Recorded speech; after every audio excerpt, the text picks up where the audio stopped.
Welcome to Complicating the Narrative, a podcast that takes on the challenging questions in public health by embracing complexity rather than avoiding it. I'm your host, Salma Abdalla.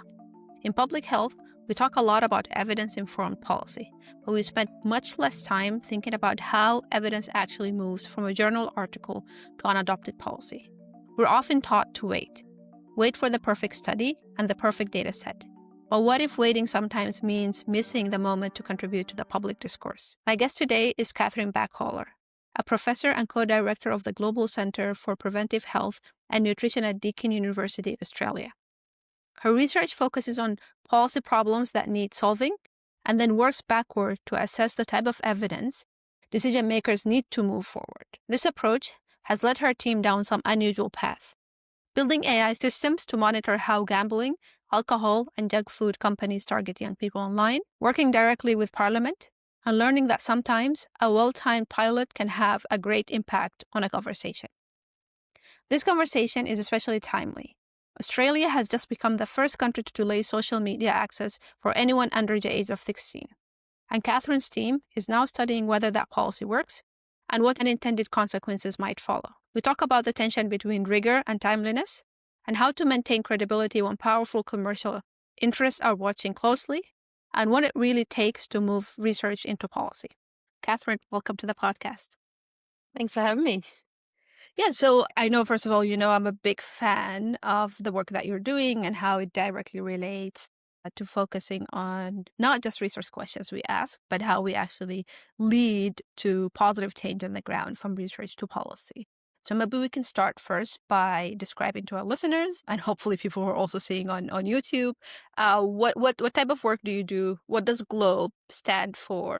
And how did you get into the field of thinking about research and regulatory systems, especially in Australia? So GLOBE is the Global Centre for Preventive Health and Nutrition at Deakin University down in the south of Australia in Victoria. It's a centre really focused on prevention, population health, and how to build the evidence to support policy and practice change. So I think what makes GLOBE really unique is it's about asking decision makers, change makers, what do they need to know to make change or to progress policy or programs, and then working backwards from there to generate the evidence to support decision makers. So often the methods are agnostic to any kind of specific method. It's about what is the problem, what is the solution, and then bringing the teams together to really apply the relevant methods to build that kind of evidence to support policy making. Very much focused on non-communicable diseases, so whether that be diabetes, cancer, heart disease, and the risk factors for those. So nutrition is a big focus of our centre, but also things like tobacco, vapes, gambling for mental health, and alcohol as well. And so just so we understand for the listeners, the problem you talk about, or when a policymaker reaches out to you, it's not usually, let's use an example, we'll talk about it later, I want to ban social media in Australia for kids. That's not usually the problem they start with, right? The problem is, at least from my understanding from your work, the problem is usually what are the mental health impacts of this type of new technology in the country, and how can we deal with it? What is the type of research question they usually get? Yeah, so it might be something like monitoring evaluation. So it might be we have a policy in place, or we have a program in place. How do we monitor that? How do we collect the data to know that it's working? Or it could be we know that unhealthy foods are a leading cause of disease and disability in Australia. What are our policy options to address unhealthy diets? Or it might be we know that we want to do something about protecting young people when they go online from the marketing of gambling, alcohol, vapes, tobacco. How do we collect that data, and how do we understand exactly what young people are exposed to when they go online? So it can be all types of different questions that are really framed or designed to then progress a given action by decision makers or by advocates who want to really challenge decision makers to do something. Yeah, that's amazing.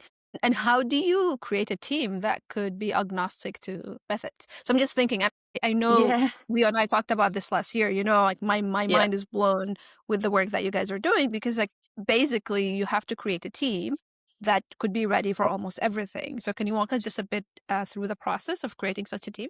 Well, I have my core public health team. So we have the public health group, and then it's about bringing together the multidisciplinary teams, so other teams essentially. So that might be if we're interested in software engineering and artificial intelligence, it's finding the right people to bring in to work with our team, or it could be some really good social scientists that come together and work with our team. It's just finding what is the problem, what is the solution, and then who do we need to bring together. And then obviously when you come together, it takes time to really build trust, to work out the same, speak the same language. When you're speaking with programmers, the language they speak is very different to the language public health researchers speak. So, we've built an artificial intelligence system to monitor the marketing of harmful products online. It took 6 years to build that because the first year or so was just trial and error and really understanding each other, them understanding what is it we're trying to achieve from public health perspective, and us trying to understand what do they mean by deep learning algorithms, what do they mean by convolutional neural networks, and just trying to understand each other's language so that we can then push forward and develop these solutions together. I think that's great, first of all, because like there are a few words there that you said I have no idea what they mean. So it is helpful to have a few team members that would know exactly what they're talking about. But I think it's really wanted to talk about this project today. So I'm glad you used that as an example, which is you sent me this document that is hashtag digital youth. I think it's great, especially the timing of it coming out. I did not realize this took about 6 years to build and plan. So can you tell us a bit about the history of the project and how did it get started? Yeah, so we know that there's major risk factors for non-communicable diseases. So as I mentioned, alcohol, tobacco, vapes, unhealthy foods, if you think about mental health, gambling. So we know these are major risk factors, and across the world, the evidence shows that progress in reducing those risk factors have somewhat stalled. At the same time, we have these big commercial players that are have huge marketing budgets to market these very products to us as we go about our daily lives. And they lobby government to resist any kind of regulation. And increasingly, they're using our online environments to market products to us. So when we spoke to policymakers around the world, we had policymakers say, yes, we want to do something to protect young people when they go online from the marketing of these products. But we actually don't really know what young people see. So we know this marketing it's algorithmically driven, it's highly targeted, highly personalized, right to someone's device in their pocket. So we don't really know what young people or anyone see when they go online in terms of this kind of marketing. But it's really important to try and understand that. And then they also told us that even if they had a law in place that protected young people online, how do you even monitor or measure this kind of marketing? How do you monitor it to enforce a law that might be in place? And if you can't enforce a law, then you're going to have industries that just, don't even adhere to the law because there's no consequences for non-compliance. So that was the problem we saw, that policymakers wanted to do something, but they didn't have the tools and the evidence to go forward. So the first thing we did is we created Scanner, which is an artificial intelligence system, which is able to essentially identify and extract instances of the marketing that we were interested in online data. So we had this analysis system. It took us 6 years to develop. And then we wanted to apply that to understand what do young people actually see when they go online. So to do that, we had the digital youth study. And this is where we recruited 300 young people from the age of 8 to 25. And we said to them, as you go about your normal daily digital lives, download this app and just press record. And what it does is it records their entire digital device, the screen of their entire digital device. So it records that. And then we can take that data and we run it through our scanner system, our AI system, and we're able to actually detect what marketing they see when they go online. And so before this study, we had no idea exactly what young people see when they go online. And then by the end of this study, we can say now in Australia, an 8 to 12-year-old, when they go online, they see 21 junk food ads, 5 alcohol ads, and 1 gambling ad every single day when they go online. When you go to the older age group, so 13 to 17, every day they go online, they see 30 junk food ads, 6 alcohol ads, and 5 gambling ads. And the numbers go up as children age or young people age. So this was really powerful because it's the first time we could say, this is what young people are seeing online. These are the exact numbers. And it's not just this kind of marketing. Every marketing instance has a buy now button, a click through button, a learn more button, with gambling ads, a download now button. And it was the first time we were able to show policymakers and ministers and decision makers that this is exactly what our young people are seeing. And then we're also able to say, well, if you put a law in place, we've got a system that you can monitor that now and enforce that law. Yeah, that's great. That's amazing work. And I think as you describe it to me right now, it's so interesting. I have a lot of methodological questions and we can get into some of them. But I think what I also appreciated from what you sent me was it was a PDF that was easily read, that I can go through it and understand. And from what you're describing right now, it seems like you've kept both the rigor of like, this is a study that we've done that it's likely I'm expecting you will have a publication on it or two. But then at the same time, what you sent me was something that I can send to someone at a Ministry of Health or Ministry of Finance or any other type of ministry. It doesn't even have to be health. And that's like easy for them to understand because it was easy for me to understand. Like it left me with a few questions, but that's because like I am in research in public health. So I wanted to know more about your work. But as you're speaking now, it made me realize like also the benefit of the type of document that you sent me is that for a decision maker, they really just want to know the results of what you did and how does that reflect your decision making. Is that the thinking that you have usually in the type of documents or type of results that you produce for this research? Well, the document I sent was actually based on pilot data, and this is really interesting. So I had a not-for-profit reach out to us at those early days. We'd only done the pilot, so it was a relatively small number of participants. That was one of my questions. Yeah. It's a really small number of participants. It was done really rigorously. So the study was done rigorously, but the number, it wasn't comprehensive at all. And she called me up one day and she said, we've got this policy window. We'd like you to come up to Parliament House and present some of the data. And I said, I can't do that. We've got this tiny number. We're nowhere near finished. We're not ready. So she said, send me what you've got. So I sent it to her and she said, this is great. We can take this to Parliament House. We can give it to policymakers. We'll create a report. And so at first I felt really uneasy about that because we didn't have our final study. It was a tiny pilot study, but I went with it. I went up to Parliament House. I presented the work with ministers there, policymakers there. We produced this report that went out. It was all over the media. I've never had so much interest in a piece of work. I had government departments email me that they wanted to know more, which I've kept in contact with them. I've had the CEO of the gambling industry contact me because they're starting to get nervous about their industry codes of conduct and we're starting to monitor them. The same with the head of the alcohol industry. I had the head of Nestle's Global Crisis Issues Management follow me on LinkedIn. I've never had so much interest in a piece of work.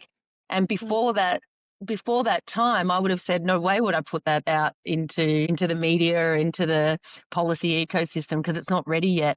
And I think it was a really good lesson in showing me that actually you don't need that final comprehensive piece of work to have policy impact. You can actually, at different stages of the policy cycle, different pieces of evidence can really have impact. And what's really important is that you have evidence that's ready to go at a given time, at a given policy window. I still think working towards that rigorous piece is really important because once you get to the nitty-gritty of a government wanting to assess their regulatory options, you need really rigorous, comprehensive studies. But there's no reason why other pieces of evidence can't feed in to really generating the problem and showing there is a problem. So making a problem from the invisible to the visible, or passing that evidence to advocates so they can make some noise along the way. And that's what the report that I sent to you was. It was a tiny piece of research, but it's probably one of the most impactful pieces of work that we've had. And that's so interesting. I don't know if you have more conversations about this within public health circles, because to be honest, what you sent me was amazing. I loved also the storytelling component of it. Like you highlighted the stories of two young people in it, which is great. But I kept thinking about this. I'm like, oh, I have methodological questions, not because I thought this is good or bad, but I just thought like, oh, there's a lot more I want to know, especially given the sample size. But I think it might be a helpful conversation for us in public health to think about also what is the Overton window for a conversation. Like if someone reaches out and like the conversation is happening now, and there is a piece that you can provide that we don't necessarily have all the certainty in the world of what needs to be done, but we think this piece could be helpful in the conversation. What should be our approach to thinking, oh, this is good enough to help catalyze a conversation versus saying, no, I have to wait to have the most perfect study in the world. I don't know what goes through your mind. Clearly, you've been doing this a lot more than most public health researchers. I still think you have to keep rigor front and center, because your research, your evidence, whether it's a small study, whether it's a huge study, it has to stand up to criticism, especially in this field where you're up against huge commercial interests that are trying to resist any form of regulation. You've got big tobacco, big alcohol, big food. So rigor has to always be front and center. It doesn't always have to be a huge epidemiological study that, that shifts the dial. It could be some really rigorous qualitative interviews sharing someone's lived experience. I mean, often it's something like a lived experience that gets policymakers thinking. So in this event in Parliament House, we had two young people who came up and talked about their experiences, during COVID, where they were receiving gambling ads and tempted them to gamble in this time where they were locked down, and they would just kept receiving these gambling ads coming through in their feed. And that was such a powerful message that went alongside the data that we presented from a scientific point of view.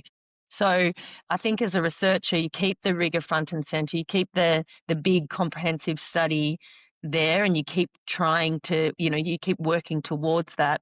But along the way, you can release different forms of evidence as long as you keep it rigorous so that it stands the test of time, it stands the test of criticism from industry, to have these kind of policy impacts. And policymakers, ministers, they're not scientists. They just want to find the messages that they can use in Parliament with advocacy. We had ministers use it in Parliament to say, I've seen work from researchers that show that young people are seeing, 21 junk food ads every time they go online. And they use that in Parliament, which was awesome.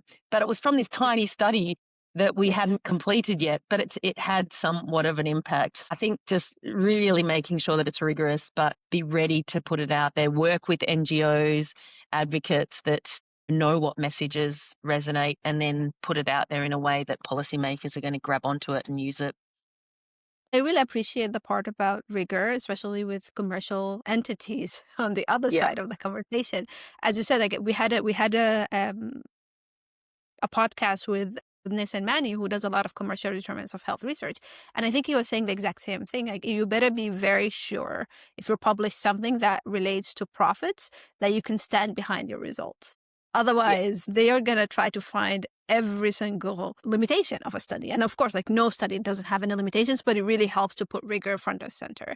I think, so how do you feel about the policymakers quoting 21 as the number they use? I think it was like, honestly, like when I saw it, I think you said like there was one child in that study, or teenager in that study, who within the span of maybe it was like 2 hours had over 70 ads or something for junk food in that at least pilot study. That's very, very powerful. But at the same time, I kept thinking, at least that's like the research in my head. I'm like, oh, but I need to understand, like, what was the mean? What was the median of the ads kids were getting? It is powerful for a decision maker to be able to use that number. It reminded me of conversation when I was doing the work on COVID-19 response. And then later on, I do more work now with climate change and thinking more about, like, how do we work with food systems, with agricultural systems, with urban design? And I work with someone who's adjacent to decision makers. And he kept always telling me, I just need that one number. Like, I just need that one number that I can take to a decision maker. I fully understood where he was coming from. It kept me very uncomfortable. But I really knew, like, this is the helpful part of it. So how do you deal with that with yourself as well? Just like thinking, like, I know I can give them a number. It might not be the most precise number, but it is the number that would lead the conversation forward. Like, I don't think regular people want to hear about the confidence interval of the estimate that we provided them. No, I don't think regular people want to hear about any kind of variance. They do just want the hard-hitting numbers. I mean, if your research has impact and you have a policy, a program, or it's had some kind of impact to putting something in place that makes the world a better place, no one's going to remember 21 or 41 or 31. No one's going to remember that final number. They're just going to know that there's a law in place that protects their children from, alcohol, junk food, gambling, whatever it may be, climate, Yeah. changing climate.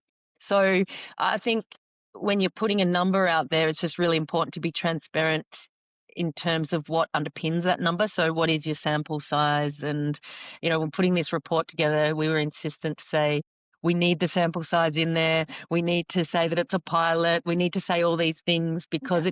it didn't sit comfortably with me to just say these are the numbers and we're not going to tell you much more about that. To be honest, when policymakers pick up this report, they just quote the number. They don't quote anything else because they're not really interested in it. But at least they're doing that part. We've done our part as scientists, as academics, to put all the context around that. It was a pilot. We've almost finished the full study now. The numbers will change. It won't be hugely different. The message will be exactly the same, but the exact number might change a little bit. But we'll put the context around that as well to say that now we've completed this study. This is the number of participants. These are the results we're finding. So I think as long as we're staying true to context and the numbers that we're seeing, it's then up to the advocates and the policymakers to do what they will with it to try and make a change. Yeah. And I have to say, this study, especially the comprehensive one that's coming out now, it seems like it couldn't have come out at a better time, at least in Australia. I've been really interested and excited following what's going on in Australia right now, which is, you can explain more to the listeners, but it seems like the regulation landscape for what type of social media teenagers are exposed to is allowed in Australia. I think there's a ban now for anyone who's 16 or under. So can you tell us a bit about that changing landscape? Just what's going on in Australia? How is the scientific community feeling about this? And how does that situate what you're going to write in the full study when it comes out? Yeah, so in Australia, just a few weeks ago, we had a social media, well, we're calling it a delay here in Australia, which means that the big social media companies can no longer allow children under the age of 16 onto their social media platforms. So whether that be logged in accounts of YouTube, TikTok, Facebook, Instagram, those big accounts, Snapchat. So if you're under the age of 16, you can no longer have an account here in Australia. And that is really in response to the online harm. So whether that be extreme content, harmful content, the various harms and the increased mental health consequences of social media across the world. So we have a government and a regulator that's really stepped up to big tech, which is really unusual. It's the first national ban in the world. It's just come in. Is it perfect? Is it going to be perfect? Probably not. In the first 2 years, 14, 15-year-olds are being kicked off social media. So there's been a lot of backlash around that. But I think this is a huge regulatory change that, like when we introduce seatbelt laws, when we introduce laws that prohibit those under the age of 18 from purchasing alcohol, there is some backlash because you're changing something that's so embedded into society. But over time, it will hopefully shift social norms so that new generations come through and actually it's just normal. They can't go on social media until they're age 16 when they have the cognitive capacity to process information much better, and the negative health consequences are likely to be less. In terms of the scientific community, it's really divided here. I think communication specialists, for example, are saying that they don't like the law, that it's a blunt measure to just kick young people off social media and you're removing their right to access online environments. But I think from a public health perspective, we have this public health principle of first do no harm, and also to understand that any complex problem involves many different regulatory levers. So this is one measure that will prevent young people online, but at the same time, the government is doing a range of different actions to make our online environments safer, whether that be through online safety laws or other regulatory measures, so that eventually, hopefully, anyone can go online, young people as well, but they're going online to an environment that's safe for them. And at the moment, it's just not safe. So our government said, well, we're just not going to let young people online until they're 16 years of age. So many thoughts here. The first one is I love the framing of we're delaying instead of banning, just because everything I've read here in the US, the framing is banning, which when you were saying it made me realize, no, it is actually, it is similar to every other rule that we have, at least here in the US or even in Sudan, where it's just like there are a few things, there are a few areas in society you get to enter at a certain age. So why are we making this that different from it? So I like that's of course like a framing of policy rather than a scientific one, which I appreciate. Mm-hmm. We just like we should think about, is this delaying versus saying that we're stopping any group completely from accessing a societal arena for conversation. I think the second part, which is interesting to me, is I am thinking a lot about complexity of making population level decisions. I'm thinking about that increasingly recently because we don't necessarily talk about trade-offs sometimes in public health. I do think I've been reading a bit about this. It seems like a small, like most kids, most of the time, might be okay being in some with some access to those online platforms. It doesn't seem to me like Australia is saying we know all kids are harmed by this. It's just saying we need to improve the safety of those spaces, or at least getting to a point of kids being able to cognitively get into those spaces. And I think another concern I heard was some children who might belong to certain minority groups or like LGBTQ kids might find that like safer for them to be online. I don't know the literature on that, but I think what I like about the Australia conversation, at least from what I read, it seems like there has been a conversation of all of those trade-offs when we're thinking about this policy. And it seems like there is a posture of saying, we're learning, this is one step that we've made, and this process would be improved in the future if needed. I don't know if that's the sense that you're also getting being actually on the ground there? Absolutely. There's so much criticism around the policy saying it's not going to work. We're going to cut off certain population groups from online access, that people aren't going to have access, or young people won't have access to health information. My take on that is let's empirically test it. Let's put a policy in place. And so we've just received some funding to do exactly that. So over the next few years, we will test, is the policy working as intended? What are the unintended consequences? Are these criticisms real or not? Because we just don't know. You know, some people say that the policy won't work. Well, we stop those under the age of 18 from accessing alcohol. Does that mean that it always works? No, we know that some parents go out and help their kids access alcohol. We know that those under the age of 18 don't always, can access alcohol. Yeah. Does it mean we shouldn't have a policy in place? I don't think, I think it's still okay to have a policy in place because it sets a social norm that that young people shouldn't purchase alcohol until after the age of 18. In terms of access, we're not shutting down the internet for young people. It's just certain platforms that are no longer accessible. There's many different platforms that young people can still connect with their friends through, lots of different online access to different health communications. Will it be reduced when the social media ban comes in? Maybe, maybe not, but let's test that. Let's, collect the data and be able to understand it and inform the debate. And then once we have that information, the policy can be refined, and understanding that no policy will be, especially a world first policy, will not be perfect when it first comes in. So let's put it in place, collect the data, and then refine over time.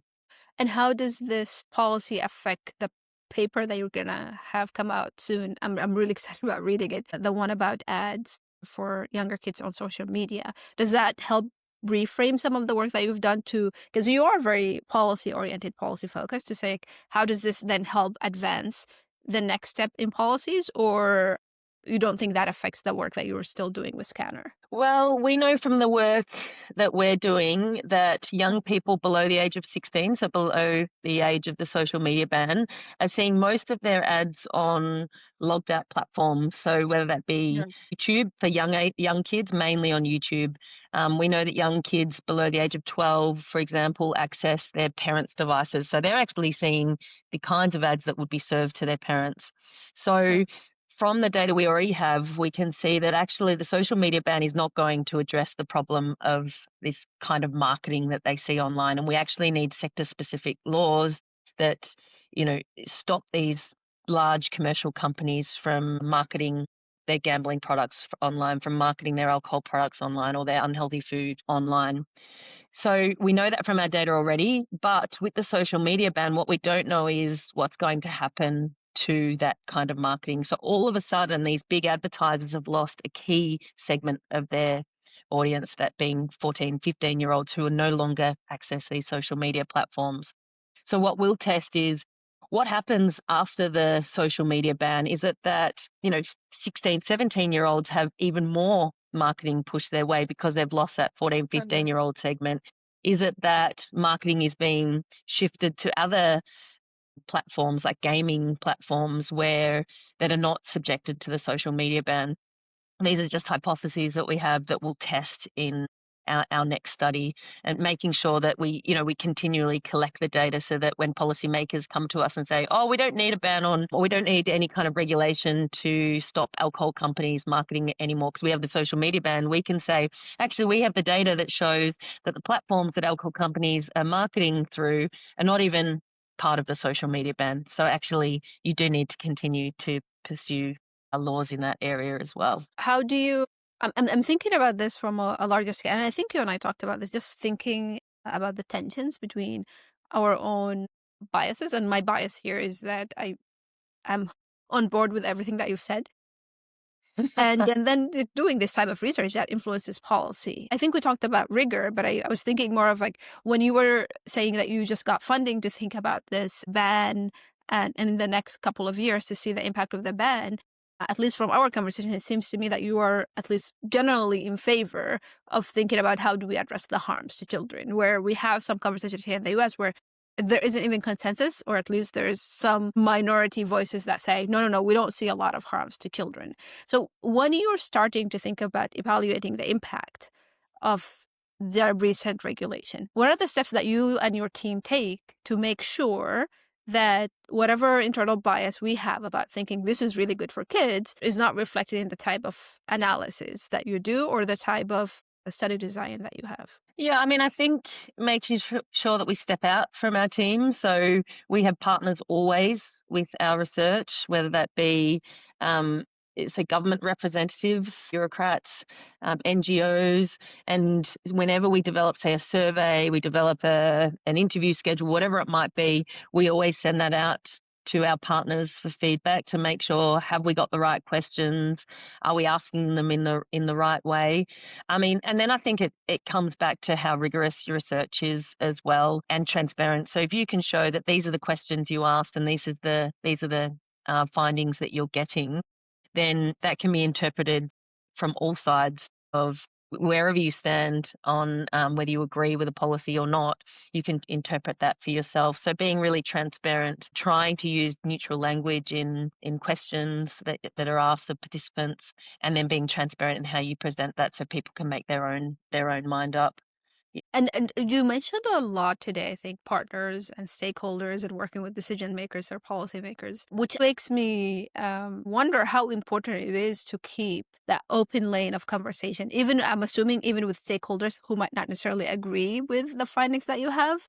Is that like a separate skill that you think as researchers we should focus on, or as scientists we should focus on?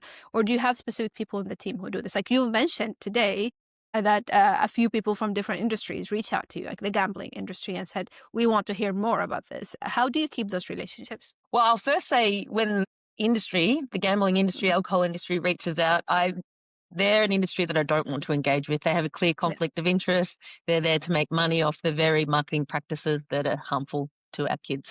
So that's the industry that we don't engage with. We try and understand what they're doing and try and understand their perspectives, but we don't engage with them. And then you've got partners who may or may not agree with certain policy options. Certainly the advocates and some of the government departments, you're usually working with public health, like-minded people who probably are all on the same page. But I think working interdisciplinary is where you start to get the differences of opinions. So this new grant that will start has someone who doesn't agree with the social media ban involved. He's from a from a communications background, excellent scientist, doesn't necessarily agree. So the way we've come together is said, let's empirically test our assumptions. Let's collect the data and be willing to acknowledge when our assumptions are right or wrong. So I think working with people, trying to understand where are your common, where do you agree? And usually it's the endpoint. We all want children to be safe online. That's where everyone agrees. Everyone wants a safer online environment for our children. Where people disagree is how you go about what actions you put in place to get there, and what are the kind of trade-offs, as you were saying before, of those different options. So we come together by saying, this is what we agree on. These are the different paths we think you need to get there. Let's empirically test the trade-offs of those different options. And we do that in a way that stands the test of time, stands the withholds any kind of criticism. So it's rigorous, and we make conclusions based on the data in front of us, essentially. Do you have any story of a partner or decision maker who asked you for something and then you bring the results and they say, this is not what I had in mind at all? Or hopefully that's never happened yet. I mean, it hasn't happened in terms of it's been completely opposite to what someone might have been thinking, but we've definitely presented data that has been, I guess, stronger than what someone may have thought, or weaker than what someone may have thought. But then I think that's really important, because we should be making evidence-informed decisions. There's certainly been times where I may not have been or expected a certain outcome, and you take the data and you either interrogate it further in other ways if you think you need to, or you change the direction that you're going in. So I think at the end of the day, people just want to know what is the best approach, because without data, you don't know what approach you should be taking from a public health perspective. We can all sit there and speculate. I think that's what I really like about the type of work that tries to be consequential, is looking at like what type of policies need to be implemented or not. And I think you're usually asking the question at that point, instead of saying, oh, are NCDs a problem? Like, you're usually beyond the are NCDs a problem type of research question. You're at the what can we do about NCDs? And I think, to me, we can all sit around, speculate about things, especially given our preferences or the type of philosophies we ascribe to. But data usually are helpful at just telling us, well, this is what's actually happening. You can take it or not. Decision makers can take decisions or policies based on them or not. But at least we know from the literature what we need to do. So I guess a few last questions here. From the work you've been doing throughout the years, what would you say this is what makes this type of research that we've done transferable, so people can act on it? And what type of work you've done if you feel like, oh, this, even though it might be important, it usually gets ignored? Like, if someone is thinking about this type of work. Yeah, I mean, I think starting from the end in mind, so what is the key message that you want to get across? I always think in my head, what is the headline statement in a media article or in a policy brief? What is that headline statement? And then I work back from there. So how do we get that headline statement? What are the key criticisms that might be of that headline statement? And we work backwards to try and design the research. And then I think also understanding who is your final audience. Is it policymakers? Is it your NGOs? Is it industry? So understanding who your end audience is, understanding when you need the evidence by. So, policy can move so fast, but it can also move incredibly slow. It moves so slow until it doesn't, and then everything's just needed straight away.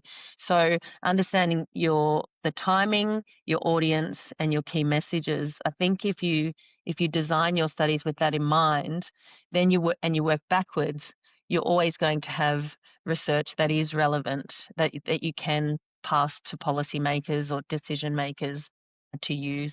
It's when researchers go in and just design studies that they think is a good idea without consulting with partners, that it may not be as relevant because, you know, you need to get into the real world, speak to those on the ground that really understand the problems and develop your research that way to make it relevant. And as someone who started their career, I think, with a psychology PhD, and then you really focused on policy-oriented research, what would be your advice to younger researchers, in particular early career researchers, who are interested in making this jump, or at least interested in the field of research to policy pipeline? Yeah, well, I actually started my PhD in reproductive neuroscience. So my Oh, wow. PhD was looking at cells under a microscope within the brain. That was my PhD. And then I finished my PhD and thought, I want to move away from the microscope and I want to talk to people. And so I found an excellent mentor who did something similar. She moved from basic science to public health, and I worked with her for many, many years. But I think the beauty of being an academic and a researcher is that you can follow what direction you want. If it's a good idea, you can find what is it that interests you, that you're passionate about, that you really want to invest your time into, and you can write grants and fellowships and work on that topic, which is pretty cool. Like, there's so many jobs, you do what is given to you, whereas in academia, you can really follow your own path and your own interests. And so I went from basic science to public health. I started in epidemiology for a good 5 years, really working with big data sets and crunching the numbers. And then I just kept going in the direction of, but I want to do something that's going to have population impact, and I want to understand what the problems are. And then I started picking up pieces of work, whether that be consulting work or small grants, to try and, you know, do a bit more work in that policy area. And it just got bigger and bigger and bigger. It obviously just builds over time. You start to build relationships with policymakers and understand the different problems, write bigger grants, get a bigger team, and just keep doing more. So my philosophy is, for me, it's always just been, I just follow what I like doing and just keep doing that. If I like it, I keep going in that direction. If I don't like it, I pivot and move back into the direction of something I like to do. And it's worked Yeah. so far. Sandro Galea was said this to me, and I fully agree with him. This is like one of the amazing things that he has to remind himself. I think he would be okay with me saying this. Every day he wakes up, he's like, we actually get paid to think. We get Yeah. paid to just sit somewhere and really think about like what we want to do and how do we want to influence the world. And there are not a lot of jobs that you get to do that. Like, that's a huge privilege. And I think it is helpful if you have that privilege and that flexibility to maybe then use it for the thing that you think would be most helpful.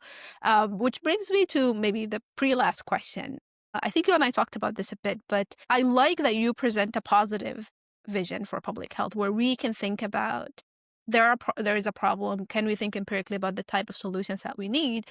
As you said, clearly policy sometimes can happen quickly, depending on how you define quickly, or it can take forever. But what are your thoughts about having a positive vision for what we need to do in public health? And also just, I don't want to say hope, it just feels like Yeah. everyone is talking about hope these days. Hopefully we have hopes, but it's the idea of like it's okay. We're getting paid to do things that we really like, hopefully, but also we should keep having a positive vision of what we need to do instead of just thinking about the negative of the things that we haven't achieved yet. Yeah, I mean, especially when you work in the area of commercial determinants of health, whether you think of climate change, whether you think about these big corporate entities that are doing all these things to make our environments and our systems harmful for health, it's easy to put out the statistics of, you know, doom and gloom and really criticize governments constantly that they're not doing enough. And that's all true, and we need to do that. We absolutely have to hold key stakeholders to account with their practices. We need to do that. But I think it needs to be matched with, what are the solutions? If we're saying here's a problem, what's a potential solution?